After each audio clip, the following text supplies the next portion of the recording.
कोल्हापुरातील जिल्ह्यातील बहुतांश धरणांमध्ये गेल्या वर्षीच्या तुलनेमध्ये दुप्पट पाणीसाठा शिल्लक आहे।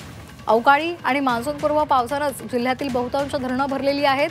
अद्याप मान्सूनचा पावसाने जोर सुद्धा धरलेला नाहीये, मात्र त्याआधीच धरणं भरलेली आहेत। मान्सूनचा पाऊस जोरदार झाला तर कोल्हापुरात पूरस्थिती निर्माण होण्याची शक्यता सुद्धा आहे। त्यामुळे पाटबंधारे विभागाला तातडीने या पाण्याचं नियोजन करावं लागणार आहे। दरम्यान कोल्हापुरातील धरणांमधल्या पाणीसाठ्यांवर टाकूयात एक नजर ग्राफिक्समधून।